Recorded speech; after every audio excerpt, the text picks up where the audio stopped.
Normalmente, quando nós vemos ou ouvimos falar de um crime hediondo, nós reagimos, ou alguém reage dizendo que aquela pessoa que cometeu um crime é um animal. E tirando o Edmundo, nos bons tempos do Vasco, assim, definitivamente ser chamado de animal não é um elogio, né? Mas aí, quando a gente ouve falar, como ouviu falar há uma semana atrás de um crime hediondo, como aquele que foi cometido contra a menina Sofia, 2 anos de idade, que foi encontrada na lata de lixo, em condições insalubres, com sinais de estupro. E a investigação policial revelou que foi praticada contra o padrasto. O que dizer quanto a isso? O que dizer sobre esta pessoa que cometeu esta agressão? O que se diz? É um animal. Agora eu quero dizer para vocês o seguinte, isso não está correto e é uma injustiça contra os animais. Aliás, nós, inclusive, nos esquecemos que somos animais também. É uma injustiça contra os animais não humanos. Porque só nós, animais humanos, Homo sapiens, é que somos capazes de cometer violência. Aqui eu quero fazer uma diferença entre agressão e violência. Porque a agressão ela é instintiva. Ela está presente em todos nós por sermos animais. E ela, como qualquer instinto, tem a função de promover a nossa adaptação. O ecossistema, a cadeia alimentar, ela existe porque existe um instinto agressivo. Então, o leão ele não pede licença para a gazela antes de atacar. A onça não vai deixar de pegar o peixe no rio porque está no período de reprodução. Agressão, sem dúvida alguma. Mas não violência. Porque a violência, ela depende de lei.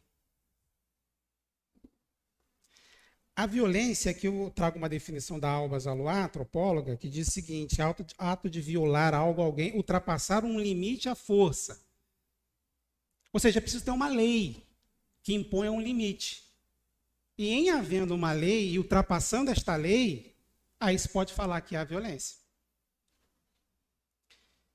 Então, só existe violência entre os Homo sapiens. Só o homem é capaz de violência. E essa é uma definição importante, porque a agressão pode não ser percebida como violência. Então, foram citados alguns exemplos aqui, porque se o negro não tem alma, se o negro não é considerado um ser humano, não existe uma lei que impeça de agredir o negro, e isso não vai ser percebido como violência. O animal humano, ele, além de ter inventado a violência, ele inventou a religião também. Esses são os 2 principais termos aqui da nossa noite. E a religião, ela traz uma lei diferenciada, que é uma lei que tem um status divino. Seja qual for o conteúdo dessa lei, toda religião, pelos livros sagrados ou pela tradição oral, traz uma lei que é considerada transcendente, que ela é válida para todos os lugares, todos os tempos, que não pertence a este mundo. E esta lei traz limites com relação à agressão. Não é justo dizer que existe uma religião que seja pró-agressão ou que seja mais agressivo do que outra, porque alguns, em nome desta religião, praticam atos agressivos e definitivamente violentos. Há um grande preconceito com relação aos muçulmanos, por exemplo, porque existem os extremistas, terroristas muçulmanos, que têm uma determinada leitura do Corão que justificam o que fazem. Então vejam, se existe a religião que impõe uma lei que é divina, e aí podemos entender, né, isso como sendo a lei sobre todas as leis, como compreender que é possível usar a religião para cometer violência? Acho que essa no fundo, é a grande questão que nos traz aqui, né? Como isso é possível? E aí é bom a gente lembrar também de uma outra característica do animal humano. Nós não agredimos pela sobrevivência, como as outras espécies. Porque, no nosso caso, não existe uma preocupação exclusiva com a sobrevivência biológica, mas também, às vezes mais, com a sobrevivência psicológica. O nosso eu não é o nosso corpo, pura e simplesmente. Nossa identidade é mais do que o nosso organismo. E nós tendemos a preservar essa identidade. Por isso que nós temos na história casos de pessoas que dão as suas vidas em nome de uma determinada causa. São os mártires, são os heróis. Porque isso faz parte da identidade dessa pessoa. Mais importante do que preservar o seu organismo é preservar a sua identidade. Isso vale para indivíduos e vale para grupos. E aí a gente chega na igreja, porque isso vale para grupos religiosos. E aqui a gente começa a se aproximar para uma explicação possível do porquê se usa a religião para cometer violência. Porque a religião é uma fonte de identidade individual e grupal muito forte. Muito forte. Pense em você, principalmente você que foi criado na igreja. Você consegue se entender sem a sua religião, sem a sua fé? Quem é você sem a sua fé? É difícil. E o grupo religioso, ele fomenta, ele fortalece essa identidade. E aqui é importante dizer uma coisa. Independentemente do grupo, a identidade ela é reconhecida e confirmada no outro. Caso contrário, pode ser ameaçadora. Caso eu não encontre essa confirmação, pelo contrário, caso no outro eu encontre uma desconfirmação, uma negação daquilo que eu afirmo ser, isso passa a ser uma ameaça para mim. Para mim como indivíduo, para mim como religião. E aí divergência de ideias, crenças e comportamentos podem representar ameaças que levam à agressão. E é isso que a gente vê. A religião ela acaba se envolvendo porque ela se autopreserva. E os indivíduos que representam essa religião, que estão dentro dessa religião, também se autopreservam. E aí a gente pensa na violência como uma reação à ameaça à própria identidade, que é preciso eliminar o outro para garantir a própria sobrevivência psicológica. É claro que isso é um caso extremo. E isso acontece, na verdade, como fruto da insegurança. Quando a identidade ela não está bem estabelecida, e quanto menos ela estiver, mais ameaçada a pessoa se sente, ou o grupo se sente. A manipulação do Sinédrio, por exemplo, no caso da crucificação de Jesus, né, eles apelaram para a identidade judaica, porque Jesus estaria sendo antijudaico, né, na medida em que ele estaria supostamente promovendo ensinos contrários à lei mosaica. Né? Ele seria um blasfemo. Esse foi o principal argumento que acabou convencendo o povo judeu, segundo os evangelistas, a apoiar a crucificação de Jesus.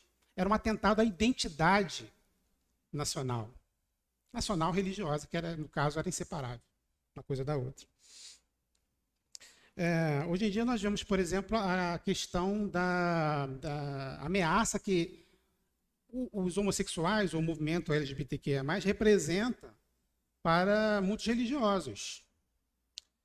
Porque afronta contra a identidade religiosa, daquilo que sempre se acreditou e se entendeu como sendo verdade, se tratando de sexualidade de gênero.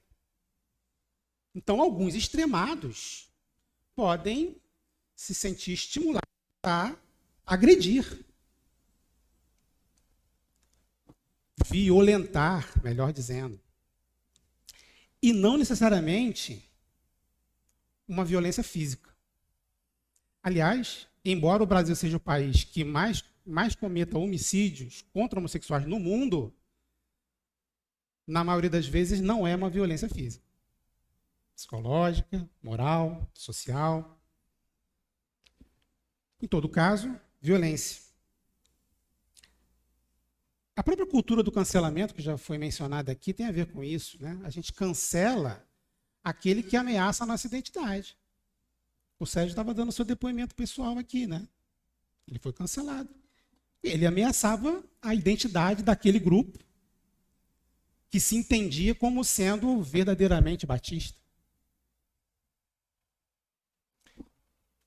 Bom, o animal humano inventou uma outra coisa que é importante para a nossa reflexão, que é o discurso.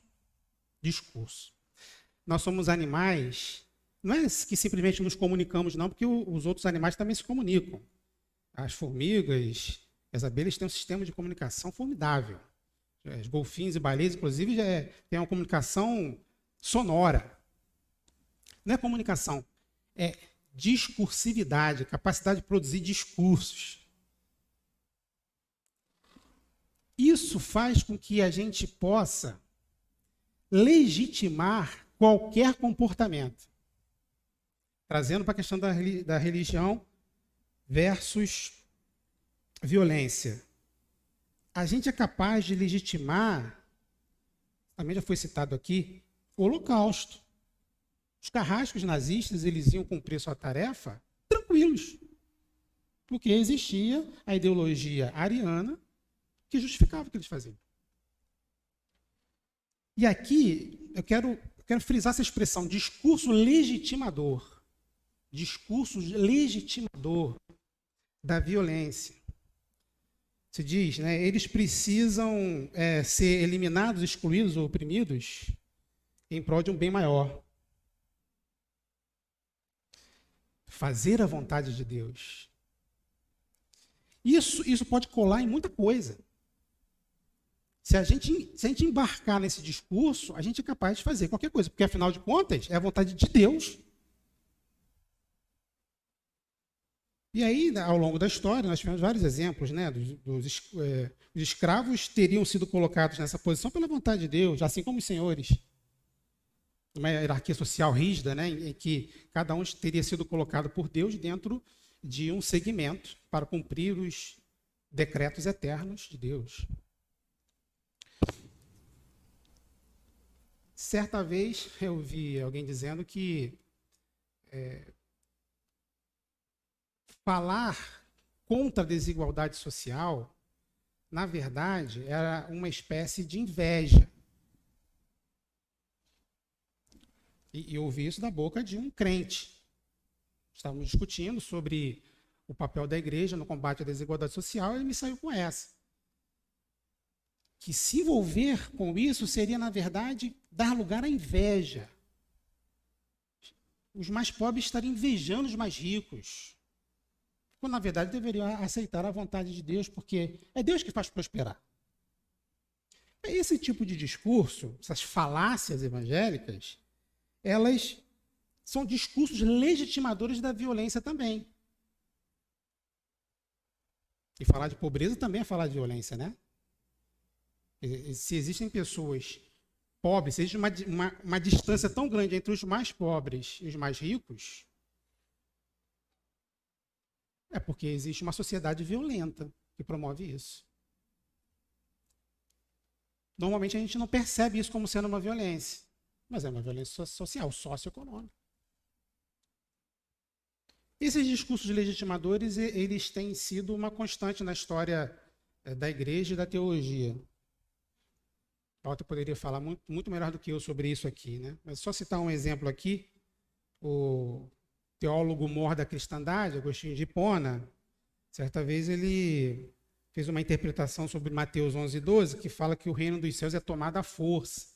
E essa interpretação, se era a intenção dele ou não, o fato é que essa interpretação dele acabou sendo usada para justificar Santa Inquisição, as cruzadas.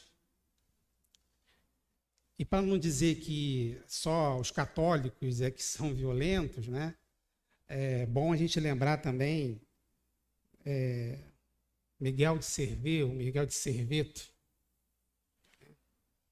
que foi punido com a morte, porque, dentre outras coisas, ele não concordava com a doutrina da Trindade. Julgado e punido por protestantes, pelo Conselho de Genebra, com a aquiescência do senhor Calvino.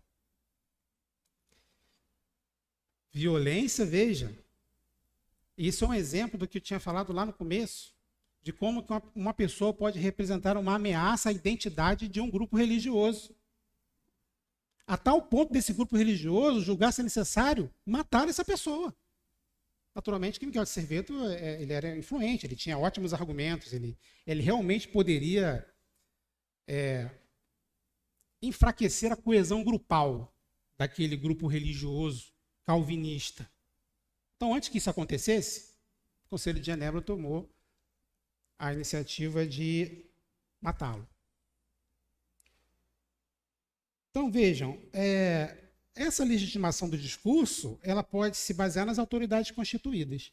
Então, quando nós temos um presidente da República que diz que prefere ter um filho morto do que homossexual, isso é um discurso legitimador para toda uma sociedade.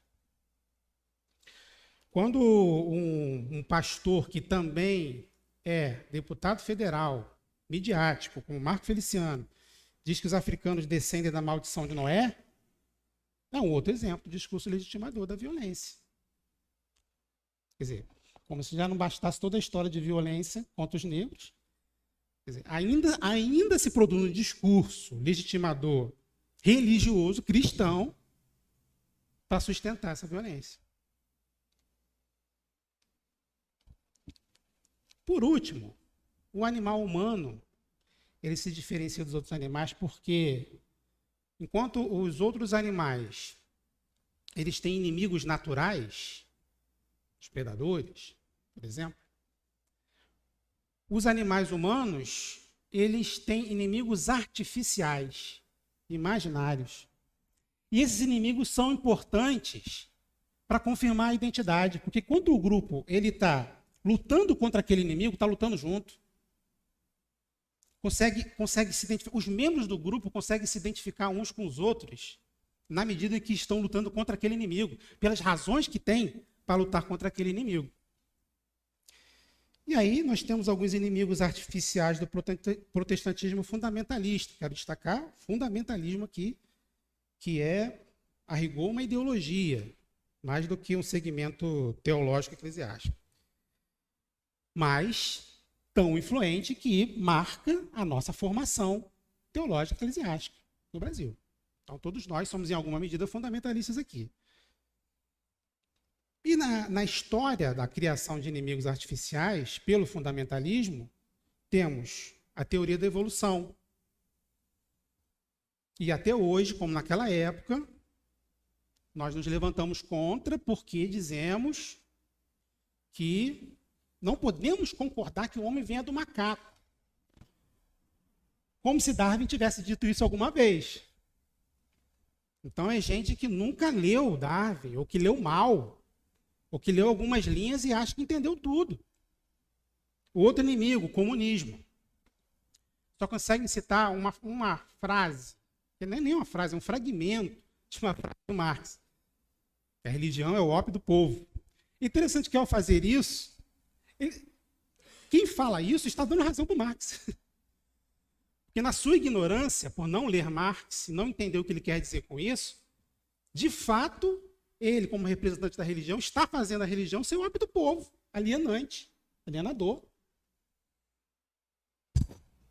E por último, eu vou até passar pelo feminismo. Por último, a chamada ideologia de gênero. Que é muito curioso, porque quem cunhou essa expressão ideologia de gênero foram os fundamentalistas. Porque quem eles criticam não usa essa expressão, eles não defendem ideologia de gênero, que para eles não faz o menor sentido. Supostamente, o movimento LGBTQIA+, defenderia uma ideologia de gênero. Pergunta para eles o que significa isso. Não significa nada para eles. O que é um dado científico é que existe diferença entre sexo e gênero. Sexo como um dado biológico é conjunto de cromossomos imutável, XX, sexo feminino, XY, sexo masculino, e gênero, que se refere às características que são atribuídas a cada sexo, que não é um dado biológico, é uma construção histórica, por isso que muda, e muda sempre, variando de lugar e de tempo. Mas alguns vão entender que isso é uma ideologia. Isso não é ideologia, isso é um dado científico. Bom, e aí tem esses inimigos imaginários que sustentam essa identidade grupal e que, às vezes, faz com que o grupo religioso se torne violento. Grupos que se sentem ameaçados tendem a adotar atitudes hostis contra a fonte real ou imaginária de ameaça. E aí a gente pensa no papel das fake news para construir esses inimigos. Fake news também é uma forma de discurso, né? Com imagens, mas é um discurso. É um discurso contra o inimigo. Tem sempre um inimigo. E aí a gente vai, movido por esse discurso, sendo insuflado a cometer violências ou a apoiar violências. O animal humano, ele fere sem usar força física, ele pode até matar. A gente pode falar de morte social, né? Pessoas que são discriminadas, a gente usa muito a palavra cancelamento hoje em dia, né? Mas discriminação é uma outra palavra que pode também traduzir a mesma ideia. Pessoas que são discriminadas, elas podem ficar tão isoladas a ponto de serem mortas socialmente. Elas perderem o seu significado, o seu valor dentro de um contexto social onde antes tinham. E isso pode ser pior do que matar fisicamente. E aí eu quero finalizar para a gente pensar assim, o quanto que a igreja, né, a gente está falando de religião de uma maneira geral, mas somos todos cristãos aqui, quanto que a igreja, quanto que o cristianismo tem contribuído para ferir, ao invés de curar. E a gente pode fazer muito isso por conta do preconceito. Talvez a gente nem se identifique tanto assim, né? Porque a gente não sai por aí batendo em homossexual, né? Mas o quanto de preconceito e discriminação a gente não comete contra o homossexual? Contra uma família homossexual, que a gente até oficialmente, agora a nossa declaração doutrinária, se recusa a aceitar que exista, não é questão de aprovar ou não aprovar, não reconhece a existência posta por uma união homoafetiva. Isso é uma forma de violência. Aí entra ali um casal homoafetivo, me ouve dizer que não eles não são família. Conseguem se aproximar de como que esse casal pode se sentir? Um exercício básico de empatia? Isso é violência. Não é violência física, mas é violência moral e psicológica. E essa religião que fere, ela é a mais perversa porque faz em nome de Deus. Deus pode legitimar tudo. Se é Deus que está mandando, quem somos nós para recusar? Quando nós vemos um ato terrorista sendo apoiado por pastores evangélicos, que estavam lá presentes, eu estou me referindo ao ato terrorista, golpista, realizado no início desse ano, podem até não ter participado, mas apoiaram. Nós vimos muitas manifestações de apoio àquele ato. Pastores, não pastores, os cristãos. Que é uma violência material e não material. Que não foram apenas prédios destruídos. Foram símbolos do Estado Democrático de Direito destruídos. Uma violência contra a democracia brasileira. Uma violência contra a nossa lei. Nossa lei maior que a Constituição. Então, voltando à definição de violência, né? Transgressão de uma lei. Então, o que foi feito foi a transgressão da nossa lei maior. E, no entanto, muitos de nós não percebem isso como sendo, de fato, uma violência, porque existe um discurso legitimador. Isso pode ser feito em nome de Deus, para nos livrar das ameaças, dos inimigos que foram criados nos últimos 4 anos. Vou ficar por aqui.